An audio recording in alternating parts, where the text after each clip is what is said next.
بسم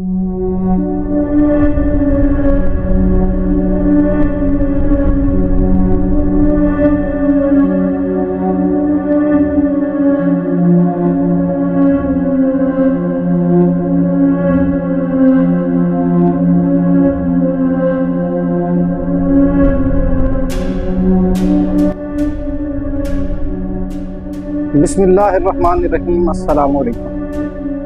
سوچیں آپ روز کی طرح صبح اٹھتے ہیں اور آپ کو پتہ لگتا ہے کہ آپ کے ہمسائے میں جتنے بھی لوگ تھے وہ ایک پرسرار طریقے سے موت کے گھاٹ اتر چکے ہیں۔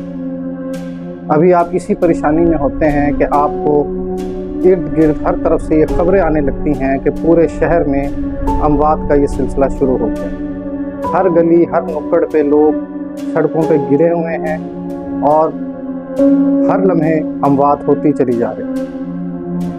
ایسی صورتحال میں آپ کیا کریں گے؟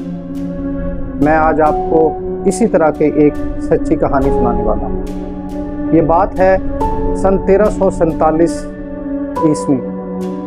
اٹلی کے شہر سسلی میں اکتوبر کے مہینے میں کچھ لوگ پرسرار طریقے سے مر جاتے ہیں۔ یہ سلسلہ صرف ان اموات تک نہیں رہتا بلکہ ہر روز اموات کا سلسلہ شروع ہو جاتا ہے۔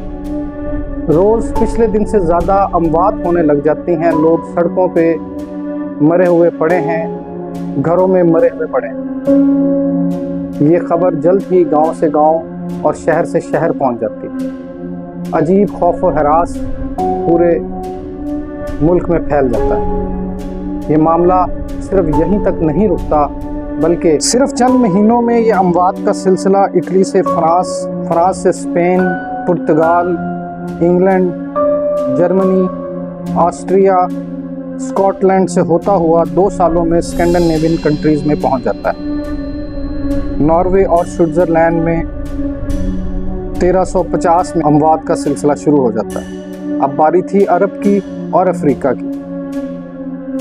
سب سے پہلے عرب میں مصر متاثر ہوتا ہے، پھر شام، فلسطین، لبنان، مراکش، تیونس،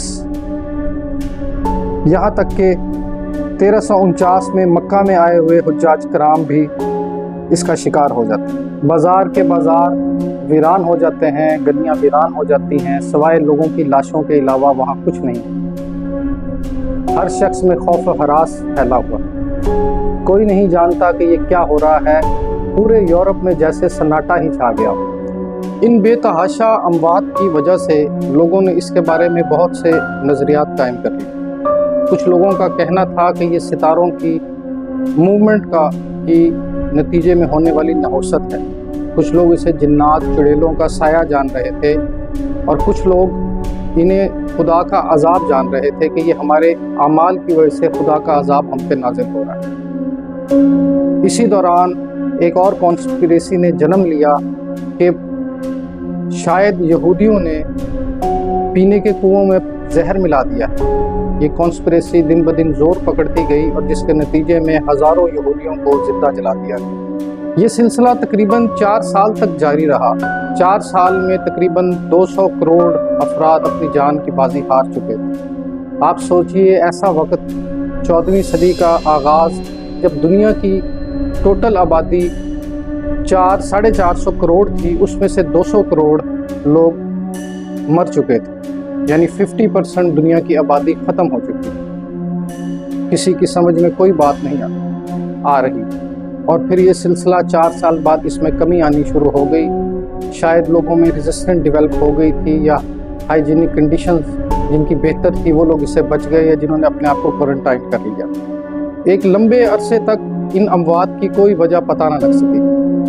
پھر آخر 550 سال بعد پھر 1894 میں ایک فرینچ بایولوجسٹ لوئس پاسچر اور بایولوجسٹ الیگزینڈر یاسرین نے ہانگ کانگ میں یہ پتہ لگایا کہ بلیک ڈیتھ کی اصل وجہ بوبونک پلیگ بیسیلس تھا۔